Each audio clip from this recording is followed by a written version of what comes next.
എറണാകുളത്ത് ഏകദേശം 24ഓളം ഈ കൊല്ലം കിട്ടി. തൃശ്ശൂര് ഞങ്ങൾക്ക് 14 പോലും കിട്ടിയില്ല. തൃശ്ശൂർ മാത്രമല്ല, എല്ലാ രൂപതകളിലും അങ്ങനെയാണ്. പക്ഷെ ഇവിടെ ഈ പ്രതിസന്ധികളുടെ നടുവില് നിങ്ങൾക്ക് ഒരുപാട് ബുദ്ധിമുട്ടുകൾ ഉണ്ടായിട്ട് പോലും ധാരാളം കുഞ്ഞുങ്ങൾ വരുന്നു എന്ന് പറയുന്നത് ഇതുപോലെ ഒരു രൂപത കൂടിയാണ്. അതുകൊണ്ട് ഞാൻ അവസാനിപ്പിക്കുന്നു. നമ്മൾ പ്രാർത്ഥിക്കാം. നമ്മുടെ ഏറ്റവും വലിയ ശക്തി പരിശുദ്ധ അമ്മയാണ്. ഞാൻ ഈ കാനായിലെ കല്യാണ വിരുന്നിലെ അമ്മ കണ്ട ഒരു കാഴ്ചയുണ്ട്. വീഞ്ഞ് തീർന്നു പോയപ്പോൾ അമ്മയാണ് പറഞ്ഞത്, മകനെ അവർക്ക് വീഞ്ഞില്ല.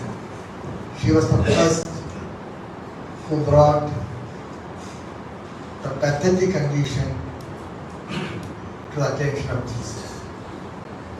ഞാൻ ഈ മിസ്റ്റേക്ക് അതിൽ പരിശുദ്ധാമ്മയുടെ മുമ്പിൽ കുതിച്ചപ്പോൾ ഞാനാ പറഞ്ഞ, അമ്മ ഈ ഒഴിഞ്ഞ കൽബാനികൾ കണ്ടിട്ട് അമ്മ എന്താ ഉണ്ടാക്കിയത്?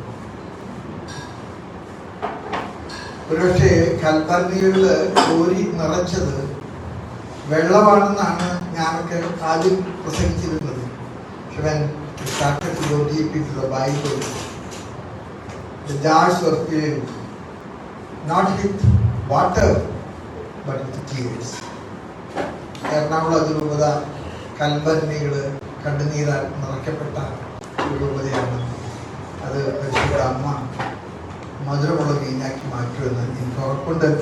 അച്ഛന്മാരെ നിർത്തുന്നു, പ്രാർത്ഥിക്കണം.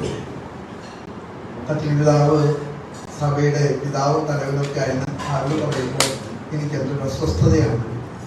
നിങ്ങളുടെ പഴയ തട്ടിലച്ഛൻ തുടരുകയാണ്. ഞാനൊരു മാറ്റി വയ്ക്കുന്നു.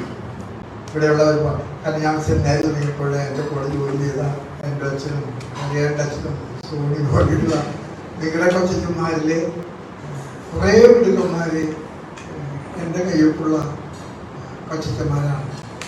അപ്പോൾ എനിക്ക് അതുകൊണ്ട് തന്നെ നിങ്ങളോട് പറയാൻ ആഗ്രഹമുണ്ട്. നിങ്ങളുടെ ക്വാളിറ്റി മറ്റാരേക്കാൾ കൂടുതലാണ്. നിങ്ങളുടെ ക്വാളിറ്റി എനിക്ക് തോന്നുന്നത് നമ്മുടെ എല്ലാ രൂപതകളെക്കാളും ബെറ്ററും ബെസ്റ്റുമാണ്. പക്ഷെ അതേസമയം തന്നെ ഈ പ്രതിസന്ധിയുടെ നടുവിൽ നമുക്കൊരു പരിഹാരം കണ്ടെത്താൻ ഒന്നിച്ച് പ്രവർത്തിക്കാം. And I told you my methodology of resolving any issue only through listening. Listening only will make you to pray. ഗർഭം ധരിക്കാൻ കേൾക്കണം. അതുകൊണ്ട് ഞാൻ നിങ്ങൾ കേട്ടോളാം.